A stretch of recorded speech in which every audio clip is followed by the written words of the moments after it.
Hello and welcome back to making an MP3 player in Java. Today what we're going to do is we are going to make a backward 10-second button and a forward 10-second button right next to this pause button. So here we're going to have our back 10 seconds and here we're going to have our forward 10 seconds. Just to recap real quick, this is what we have already. We have a way to play songs, pause songs, resume them, and switch between them. And yeah, so that's what we have so far. So let's go ahead and instantiate our variables for our buttons. So we're going to have a J button called back 10 button, because we're going back 10 seconds, and a J button for forward 10 button.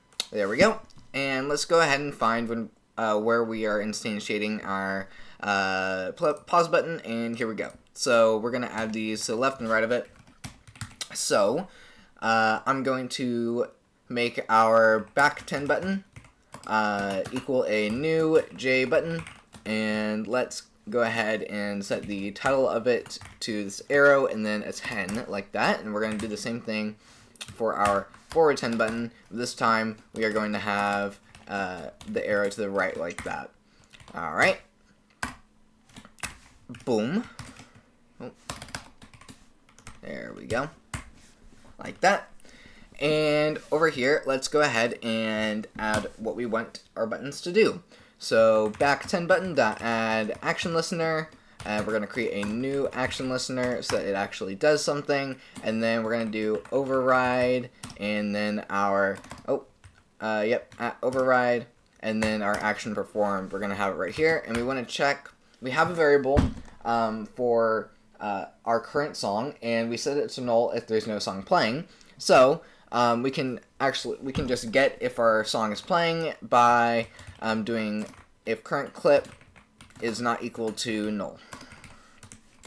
Then we are going to want to do something, because we're going to get an error if we try to do something while there's no song playing. So over here we want to have another if statement, and we want to do if our current clip dot get microsecond position minus, and then we're going to have our 10 seconds. So minus 10 seconds would be if our clip has 10 seconds before it that we can go back to, because we don't want to try to change it if it's going to go into the negatives and then give us an error, because there can't be a negative timestamp in a song, obviously.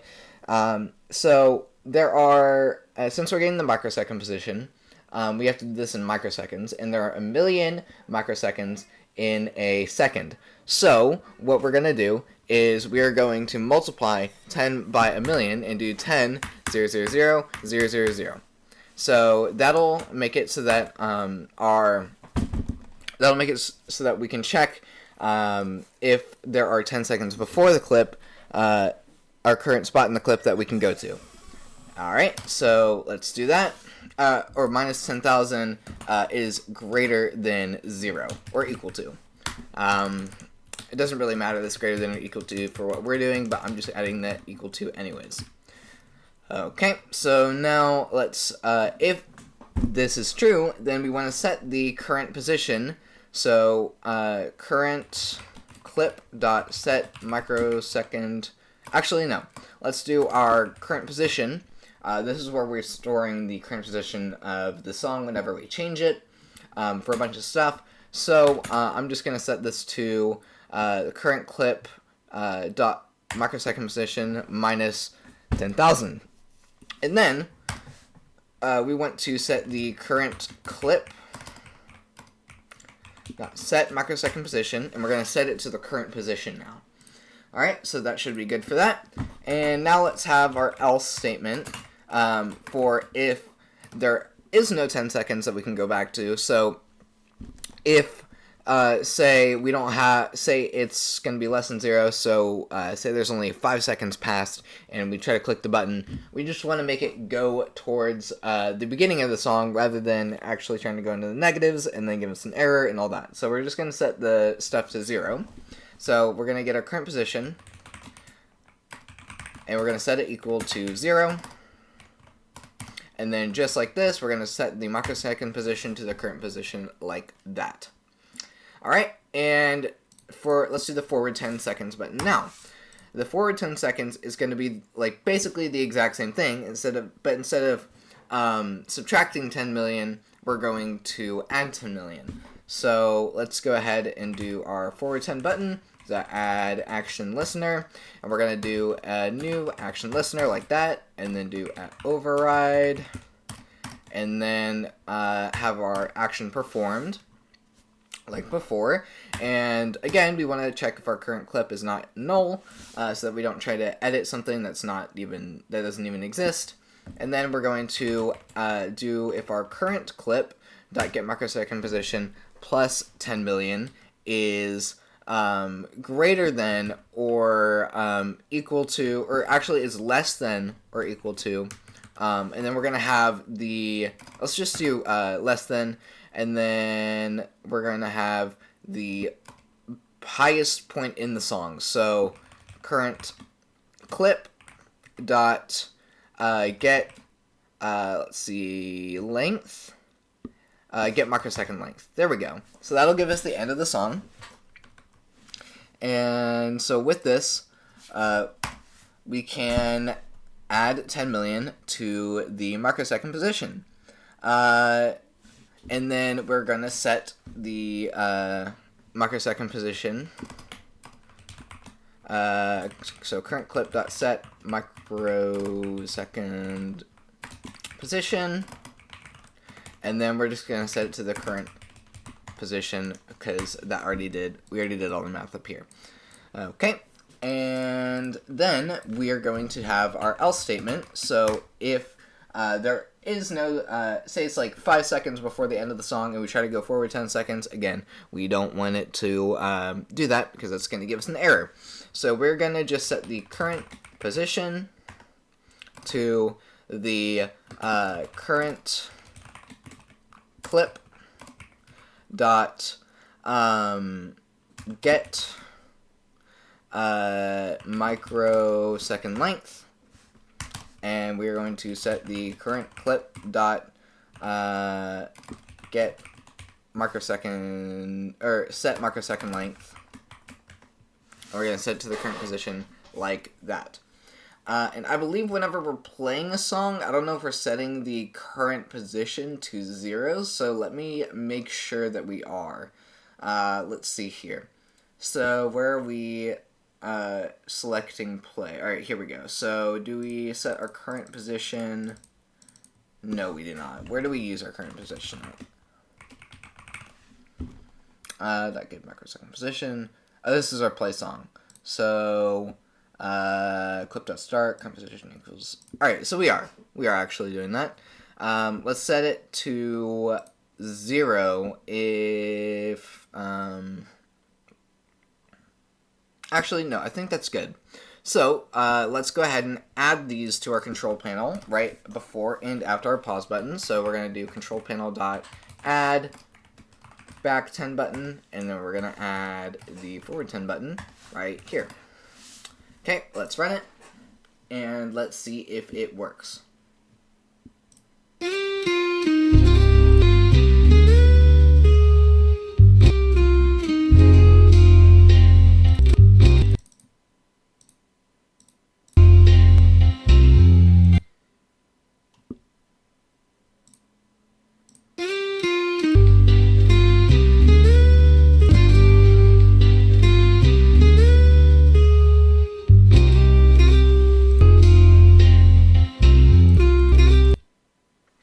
Alright, so it looks like it is sort of kind of working, but whenever we reach the end of the song, we're not actually stopping the song, and we're not setting this back to play. So let's go ahead and do that. So it looks like, let's just minimize this for now. Let's go ahead and look at what we're doing whenever we press play. So, or whenever we press stop. So we're setting all this. Okay, so let's actually go ahead and just copy all of this code. Or actually, let's create a method. So let's do public static void stop song and then we're gonna do all this. So our play button dot set text. Okay, so stop song, and then we're setting the play button to this. Okay, so current. We might need to create a variable for our current play button outside. So let's see here. Let's go ahead and just paste this here. I believe what's happening is because we're iterating over every single song, we aren't, we don't have like a variable for each play button. So, let's see. So our back 10 button, our forward 10 button. Okay, so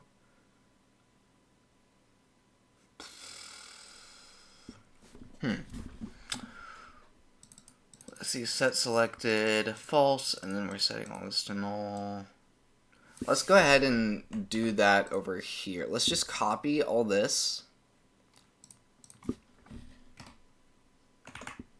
And let's paste it up here.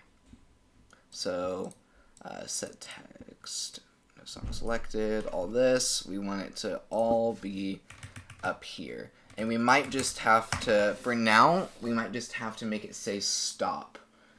Anyways, so, yeah. Okay, so, let's see, let's relaunch. Oh, let's go ahead and delete this, because this isn't going to work.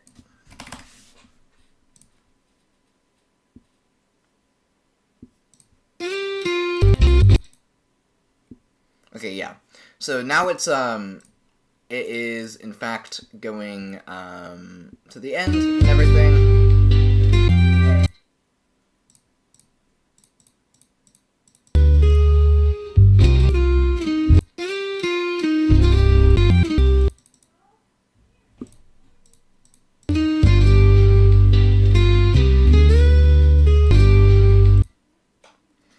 Okay, and then, so we want to set this to resume whenever we press this. So let's go ahead and see this. So our pause button, we're going to set it to resume.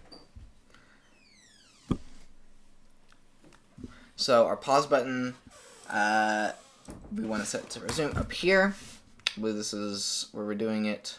Yes, so pause button dot set text resume.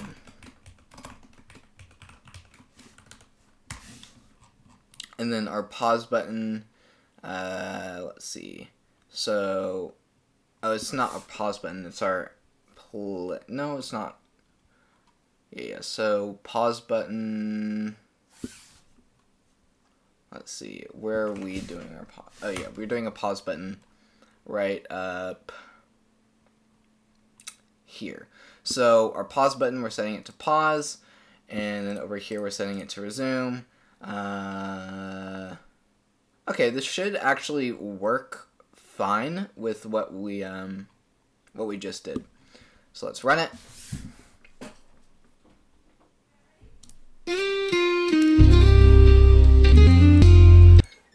And now it's resume.